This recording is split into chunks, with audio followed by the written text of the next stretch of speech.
সুধী বৈষ্ণব ভক্তবৃন্দ, আমাদের চলে আসলো শর্তিলা একাদশী। শর্তিলা একাদশী হচ্ছে মাঘ মাসের কৃষ্ণপক্ষের একাদশী। তো সে দিনটা হচ্ছে 14ই জানুয়ারি বুধবার, আবার সেদিন পৌষ সংক্রান্তিও আছে। তো সুধী বৈষ্ণব ভক্তবৃন্দ, আমরা সকলে যেন এই মাঘ মাসের কৃষ্ণপক্ষের শর্তিলা একাদশী থাকি। তো আসুন আমরা শর্তিলা একাদশীর মাহাত্ম্যটা জেনে নিই।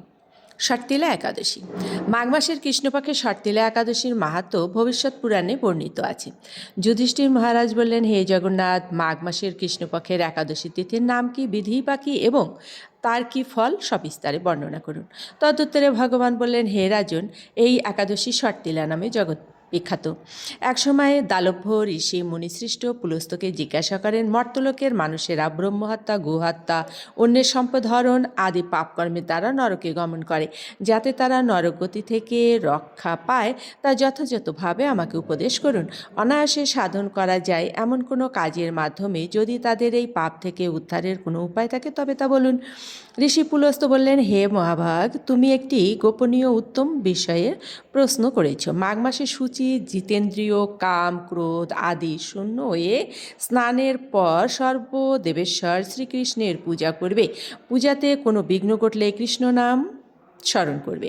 রাত্রিতে অর্চনান্তে হোম করবে, তারপর চন্দন, অগুরু, কর্পূর ও শর্করা প্রভৃতি দ্বারা নৈবেদ্য প্রস্তুত করে ভগবানকে নিবেদন করবে।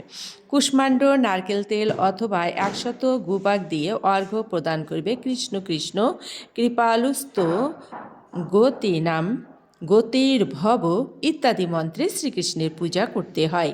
কৃষ্ণ আমার প্রতি প্রীতি হন বলে যথাশক্তি ব্রাহ্মণকে জলপূর্ণ কলস, ছত্র, বস্ত্র, পাদুকা, গাভী ও তিলপত্র দান করবে। তিল পাত্র মানে তিলের পাত্র দান করতে হবে।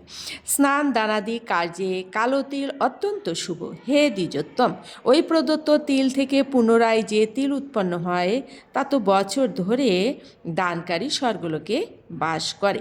যত তিল দান করা হবে ওই তিল যদি কোনো ব্যক্তি বপন করে তাহলে তাতে যত তিল উৎপন্ন হবে তত বছর ধরে ওই দানকারী কী করবেন, স্বর্গলোকে বাস করবেন। অতএব অবশ্যই তিল দান করতে হবে। তিল দ্বারা স্নান, তিল শরীরে ধারণ, তিল জলে মিশিয়ে তা দিয়ে তর্পণ, তিল ভোজন এবং তিল দান, এই 6 প্রকার বিধানে সর্বপাপ বিনষ্ট হয়ে থাকে। এই জন্য এই একাদশীর নাম শর্তিলা। হে যুধিষ্ঠির, একসময় নারদও এই শর্তিলা একাদশীর ফল ও ইতিহাস সম্পর্কে জানতে চাইলে যে কাহিনী আমি বলেছিলাম তা এখন তোমার কাছে বর্ণনা করছি। পুরাকালে মর্তলোকে এক ব্রাহ্মণী বাস করত। সে প্রত্যহ ব্রত আচার ও দেব পূজা পরায়ণ ছিল। উপবাস ক্রমে তার শরীর অত্যন্ত ক্ষীণ হয়ে গিয়েছিল। সেই মহাসতী ব্রাহ্মণী অন্যের কাছ থেকে দ্রব্যাদি গ্রহণ করে দেবতা, ব্রাহ্মণ, কুমারীদের ভক্তি ভরে দান করত, কিন্তু কখনো ভিক্ষুককে ভিক্ষা দান ও ব্রাহ্মণকে অন্নদান করেনি। এইভাবে বহু বছর অতিক্রান্ত হলো। আমি চিন্তা করলাম, কষ্টসাধ্য বিভিন্ন ব্রত করার ফলে এই ব্রাহ্মণীর শরীরটি শুকিয়ে যাচ্ছে। সে যথাযথভাবে বৈষ্ণবদের অর্চনও করছে, কিন্তু তাদের পরিতৃপ্তির জন্য কখনো অন্নদান করেনি। তাই আমি একদিন কাপালিক রূপ ধারণ করে তামার পাত্র হাতে নিয়ে তার কাছে গিয়ে ভিক্ষা প্রার্থনা করলাম। ব্রাহ্মণী বলল, হে ব্রাহ্মণ, তুমি কোথা থেকে এসেছো, কোথায় যাবে তা আমাকে বলো। আমি বললাম, হে সুন্দরী, আমাকে ভিক্ষা দাও। তখন সে ক্রুদ্ধ হয়ে আমার পাত্রে একটি মাটির ঢেলা নিক্ষেপ করলো। তারপর আমি সেখান থেকে চলে গেলাম। বহুকাল পরে সেই ব্রাহ্মণী ব্রতপ্রভাবে সশরীরে স্বর্গে গমন করলো। মাটির ঢেলা দানের ফলে একটি মনোরম গৃহ সে প্রাপ্ত হলো, কিন্তু হে নারদ, সেখানে কোনো ধান ও চাল কিছুই ছিল না।